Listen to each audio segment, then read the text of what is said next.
കൊല്ലം താന്നിയിൽ 2.5 വയസ്സുകാരനെ കൊലപ്പെടുത്തി അച്ഛനും അമ്മയും ജീവനൊടുക്കിയ സംഭവത്തിൽ ആത്മഹത്യാക്കുറിപ്പ് കണ്ടെത്തി. സാമ്പത്തിക ബാധ്യതയും അജീഷിന് ക്യാൻസർ സ്ഥിരീകരിച്ചതും കുടുംബത്തെ തളർത്തിയെന്നും ജീവിതത്തിൽ പരാജയപ്പെട്ടെന്നും കുറിപ്പിൽ പറയുന്നു.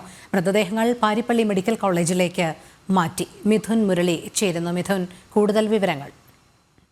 രോഹിണി, സാമ്പത്തിക ബാധ്യത കുടുംബത്തെ അലട്ടിയിരുന്നു. ഒപ്പം കഴിഞ്ഞ ആഴ്ച ഗൃഹനാഥൻ 38 വയസ്സുള്ള അജീഷിന് അർബുദ രോഗവും സ്ഥിരീകരിച്ചിരുന്നു. ഇതാണ് ആത്മഹത്യ ചെയ്യുന്നതിനുള്ള കാരണം എന്ന് വ്യക്തമാക്കുന്ന ആത്മഹത്യാക്കുറിപ്പാണ് ഇപ്പോൾ പോലീസിന് ലഭിച്ചിരിക്കുന്നത്. മൃതദേഹങ്ങൾക്ക് സമീപത്തു നിന്നാണ് ഈ ആത്മഹത്യാക്കുറിപ്പ് പോലീസിന് ലഭിച്ചത്. കുഞ്ഞിനെ കൊലപ്പെടുത്തിയ ശേഷം ഈ രക്ഷിതാക്കൾ ആത്മഹത്യ ചെയ്യുകയായിരുന്നു. കുഞ്ഞിന്റെ മൃതദേഹം കട്ടിലിൽ കിടക്കുന്ന നിലയിലും ഈ 2 രക്ഷിതാക്കൾ സുലുവും അജീഷും ദമ്പതികൾ തൂങ്ങി മരിച്ച നിലയിലുമായിരുന്നു. ഇന്ന് രാവിലെ 10 മണിയോടെയാണ് സംഭവം പുറത്തറിയുന്നത്.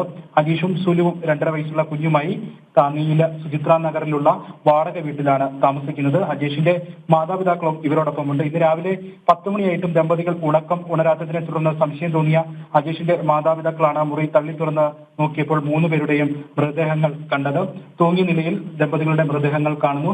കട്ടിലിൽ കിടക്കുന്ന നിലയിലാണ് കുഞ്ഞിന്റെ മൃതദേഹം. കുഞ്ഞിന്റെ ശരീരത്തിൽ മുറിവുകളോ രക്തമോ ഒന്നുമില്ല. എന്താണ് കുഞ്ഞ് എങ്ങനെയാണ് മരിച്ചതെന്നത് പോസ്റ്റ്മോർട്ടത്തിൽ കൂടി മാത്രമേ മനസ്സിലാകൂ എന്നാണ് പോലീസ് പറയുന്നത്. 6 മാസം മുൻപാണ് അജീഷ് വിദേശത്ത് നിന്നും വിദേശത്തെ ജോലി ഉപേക്ഷിച്ച് എത്തിയത്. പിന്നീട് ഇവിടെ നാട്ടിലുള്ള അഭിഭാഷകന്റെ ഓഫീസിൽ സഹായിയായി ജോലി ചെയ്യുകയായിരുന്നു.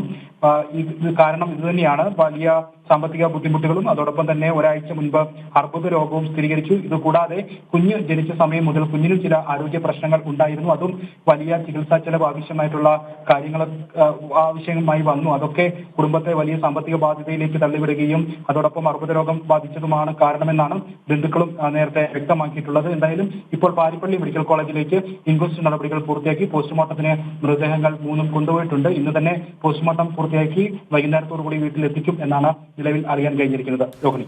ശരി, മിഥുൻ മുരളിയാണ് വിവരങ്ങൾ നൽകിയത്.